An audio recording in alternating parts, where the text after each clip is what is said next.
El texto propuesto para esta semana es un texto que de alguna forma recupera estos objetivos que nos propusimos en la semana 4, que es analizar la construcción de un imaginario sobre la identidad nacional y las tensiones y conflictos que emergen en la construcción de este imaginario y de esta identidad nacional que empezamos a reconocer con ciertos rasgos característicos.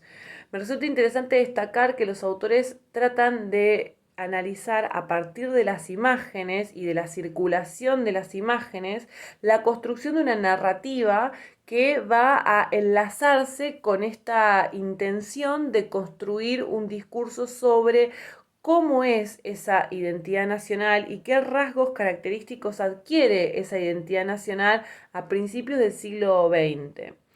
Me parece importante en este momento poder señalarles algunos elementos que los autores buscan en las imágenes, porque de alguna forma este seminario apunta a que ustedes puedan contar con herramientas para el análisis de las imágenes. En general estuvimos viendo fotografía, pintura, vimos mapas, ¿no? Estamos viendo distintos tipos de imágenes y la idea es que se puedan llevar de esta cursada herramientas para el análisis y herramientas para la reflexión de la política, ¿no? Sabemos que las fotografías no son neutrales, si bien tienen esta pretensión de objetividad, no son neutrales, forman parte de un discurso político, ¿sí? Un discurso político, un discurso simbólico. La fotografía representa o trae consigo misma la mirada ideológica del autor. Entonces, cuando pensamos en las fotografías, en este caso vamos a analizar fotografías de la Semana Trágica, que tiene lugar en enero de 1919, y cómo se construye, cómo se despliega esta narrativa a partir de una serie de elementos. Lo que hacen los autores es identificar en las imágenes cuáles son los actores sociales que se representan y cómo se representan. En primer lugar, una pista que nos traen como para poder analizar esas imágenes es la separación que intentan hacer quienes construyen esta narrativa visual de los hechos que suceden en enero de 1919, esta separación entre los obreros y sus demandas legítimas y los vándalos, ¿sí? Es decir, que la revista lo que intenta hacer es separar, por un lado, a los obreros con sus demandas legítimas de los vándalos, quienes vandalizan el espacio, quienes interrumpen el orden público, quienes alteran el orden público, y van a caracterizarlos, van a utilizar a los anarquistas como los sujetos que van a alterar este orden público y que van a ser los responsables de la violencia que vamos a ver en las imágenes. En las imágenes, si ustedes las pueden recorrer, van a ver autos volcados, prendidos fuegos, locales incendiados. Bueno, de alguna forma lo que intenta construir las imágenes con sus epígrafes es esta idea de que son los anarquistas, es decir, son extranjeros, son sujetos que vienen por fuera de la clase obrera, no son obreros legítimos, sino que son sujetos que alteran el orden desde afuera y son apátridas, son foráneos, son forajidos, son vándalos, no tienen ninguna relación con los hombres de bien que sí forman parte de los trabajadores. Me parece que es un aspecto interesante que señalan los autores, poder identificar cómo la revista a través de sus imágenes y sus epígrafes, porque esto es importante, cuando vemos la circulación de las imágenes es importante ver con qué textos dialoga el epígrafe y el contenido también de la revista va a dialogar con estas imágenes para la construcción de este discurso. Entonces, en primer lugar, la identificación de estos actores sociales y esta separación entre obreros y vándalos, que me resulta interesante a mí y por lo tanto, en realidad le resulta interesante a los autores y por lo tanto a mí lo traigo a la clase como elemento para que cuando les toque a ustedes analizar imágenes puedan ir identificando estos actores sociales y cómo se representan, cuál es la representación que se hace de ellos.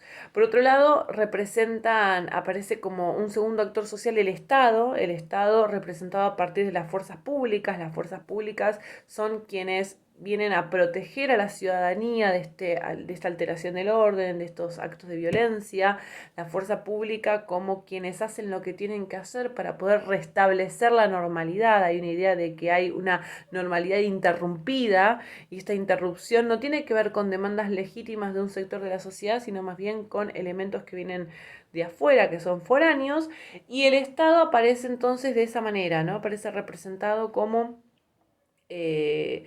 la fuerza pública que viene a restablecer el orden que se alteró a partir de los sucesos. Por otro lado aparecen los fotógrafos, ¿no? Como tercer actor social que podemos identificar, los fotógrafos que se ven a sí mismos como imparciales, como sujetos que van buscando testimonios, registros, ¿no?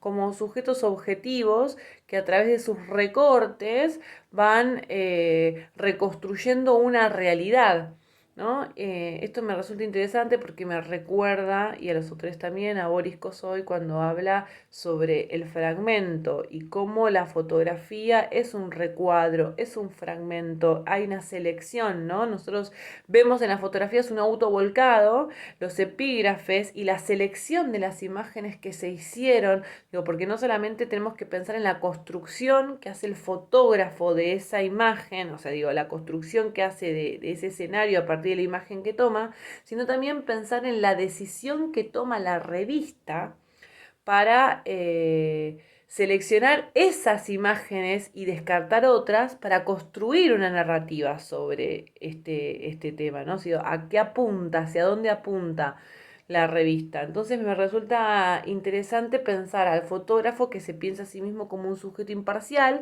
que saca fotos de un auto volcado, que a través de los epígrafes y la selección de imágenes que eligen efectivamente para publicar, le comunican a su audiencia que los responsables son los anarquistas, son los vándalos, pero en ningún momento aparecen retratados en el momento de la vandalización. No sé si se comprende. Lo que vemos es el escenario, pero no vemos a quienes ejecutan o quienes construyen ese escenario.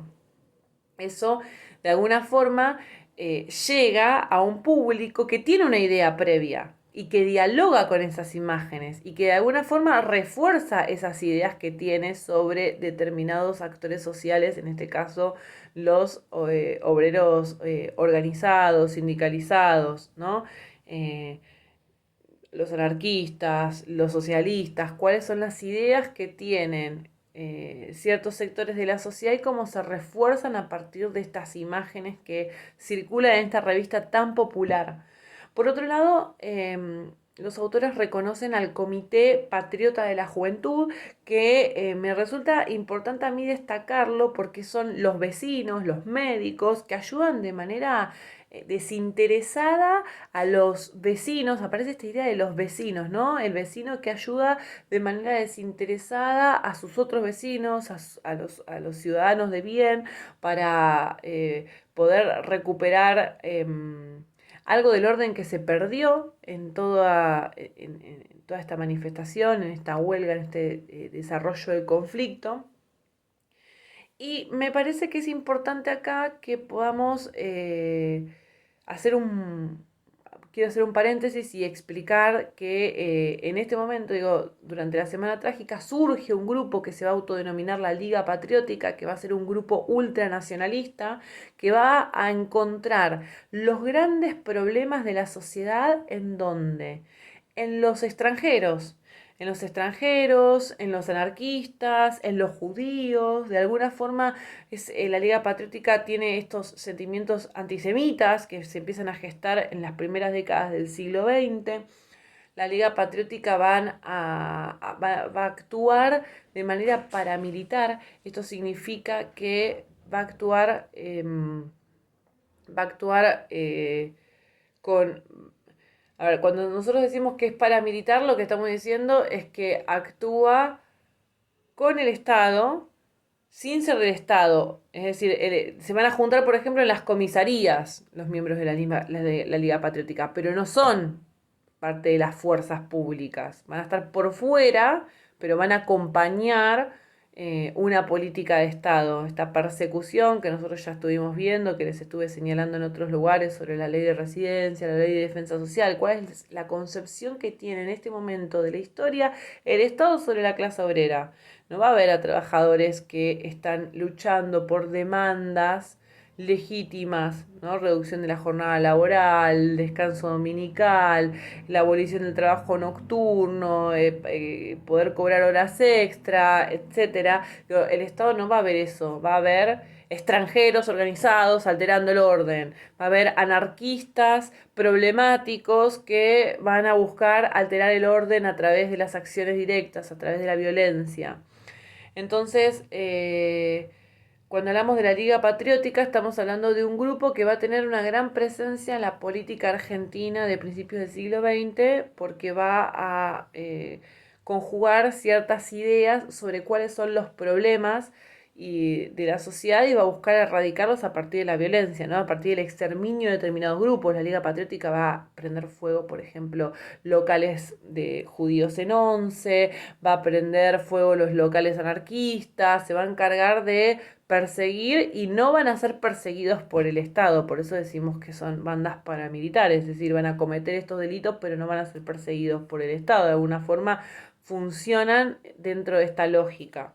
Y por último, los autores lo que señalan es cómo se representan las mujeres, ¿no? En este imaginario, en esta idea de quién es el ciudadano nacional ideal, las mujeres aparecen representadas como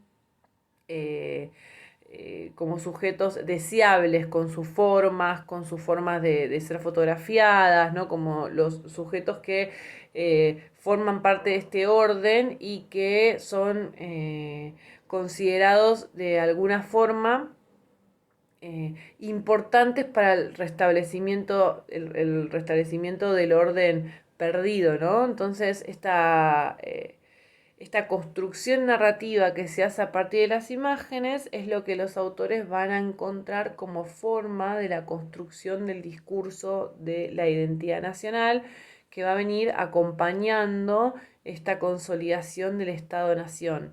Yo los invito a que ustedes puedan mirar y observar las imágenes y poder encontrar cuáles son los filtros culturales a partir de los cuales se construyen estas imágenes y se construye esta narrativa con la selección de estas imágenes. ¿Sí? Me parece que es un tema interesante poder pensar cómo se construye la narrativa con la selección de todas las imágenes necesarias para poder fortalecer esta idea que traen los autores sobre la construcción de la identidad nacional.